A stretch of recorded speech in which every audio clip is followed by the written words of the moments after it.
Hello everyone and welcome to the channel. I hope you guys are having a good day. It's good to see you. My name's Parker. I've been a firefighter for almost 5 years now. And I started this channel because I want to help guide and educate people who want to pursue a career in the fire service. So if that sounds like you or somebody else you know, please send them my way. Have them follow and subscribe to this channel. Today we're going to be going over an introduction to the fire service. All right guys, so let's get into it. What is the role of a firefighter in the fire department? That is to protect life and property.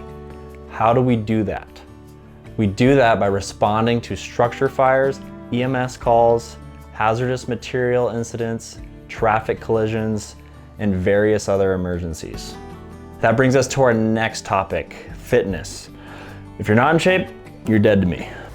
You're dead to me, boy. Just kidding. Just get in shape. The career requires it. It also demands it. Imagine being on a structure fire. You have all your turnout gear on. You have your air pack. It's an extra 50 to 60 pounds. Plus you're carrying various tools on scene. You may perform a rescue and pull a victim out. It's very strenuous and you need to be in tip-top performance. The majority of time, you're gonna be running EMS calls. You're gonna be responding to medical emergencies where you're gonna have to help people up off the floor. You're gonna have to assist people to a gurney, or you might have to carry them if they can't walk. A lot of times when you're at the hospital or you're on the rescue, you're gonna be transferring them from the gurney to the hospital bed. So you need good form, you need a strong core, you need a strong back. It plays into every part of the job. One thing you'll definitely need in the career is mental resilience. A lot of times you're responding to an emergency on someone's worst day. They might be having a heart attack, they might be in cardiac arrest, you need to do CPR, they might be struggling to breathe. You're there to solve the problem and show that you're confident and you're capable. And a lot of people don't realize that it is a stressful environment at times. What's great is you have a team around you that will support you, and it's awesome, the camaraderie that comes out of that. But at the same time, you need to be able to function and perform when you're lacking in sleep. You might have had 3 to 4 calls after midnight and you have a fire or another serious emergency. You need to be able to perform. In my opinion, being a firefighter is one of the most rewarding careers out there. That's because you get to show up to work, be a part of a team, you get to respond to emergencies and help other people, you get to learn new skills, you get to work out together as a crew, you get to form good relationships with your other brothers and sisters at work. And on top of that, you're becoming a leader. So the next big step is, how do I get hired as a firefighter? This is the big question I get.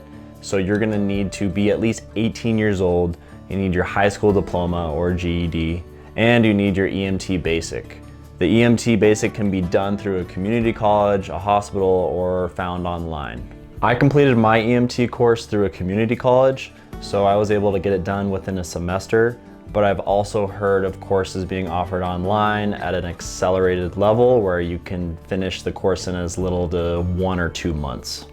All right guys, I forgot to mention you're gonna need a valid driver's license and you need to go take the Candidate Physical Ability Test, the CPAT. This is gonna test your strength and endurance and allow you to test for whatever department you're applying for. You can go online and look at different test centers within your area. Just look up CPAT test. Another thing is look into the National Testing Network. You're gonna need to go take an online test at a test center. I'm telling you right now, you need to score at least 90% or above to be considered for a department. The other thing is paramedic school. A lot of departments are very short on medics. In fact, everyone's short on medics. So if you're looking to go to medic school, that's another great way to get hired. Some departments need medics so bad they don't even accept EMT basics. They're just requiring you to get your paramedic before they hire you on. So my advice, go on governmentjobs.com, search the keyword firefighter and search the state you're looking in to apply. And then you'll see all the job postings and you can go through each city or town that's accepting applications and you can look at the requirements that they specifically have for their department. All right, next I want to talk to you about the firefighter schedule. Every department has a different schedule. My department specifically runs off of 4896, meaning I work 2 days straight and then I'm off for 4 days straight. So during those 2 days that I'm working, I'm responding to calls, I'm cooking, I'm cleaning. It just depends what rig you're on. But during the night when you go to bed, if you get a call, you're gonna get up, run a call, come back to the station. Other than that, there's other schedules out there. I know a very popular one is the Kelly schedule, and there's a modified Kelly schedule. I encourage you guys to go look those up. Because of this unique schedule, you can expect to be working on certain holidays throughout the year, especially being at work 2 to 3 days out of the week. A lot of times your shift, whether it's A, B, and C shift, I'll go into what those shifts mean later in another video. It means that you might have to work Christmas or Thanksgiving, 4th of July. You can expect to be away from certain family events and time away from your family, but at the same time, you do get a decent amount of time off to spend with your family, so it is rewarding in that aspect. My next piece of advice would be getting with a firefighter that you know or someone else knows, sitting them down, asking them questions you have about the career, and scheduling a ride along so you can go over to their station, you can meet the other crew members, you can see how they do their work shift and how they run calls, maybe even being able to run calls with them.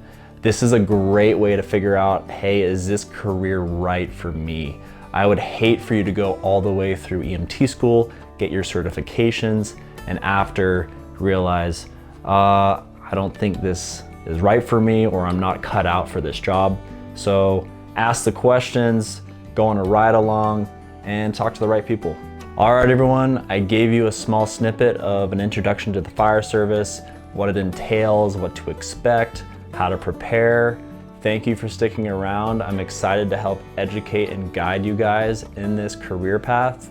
Please follow and subscribe to this page. If you guys have questions or comments, please leave them down below and stay in touch. I'll be out with a new video soon.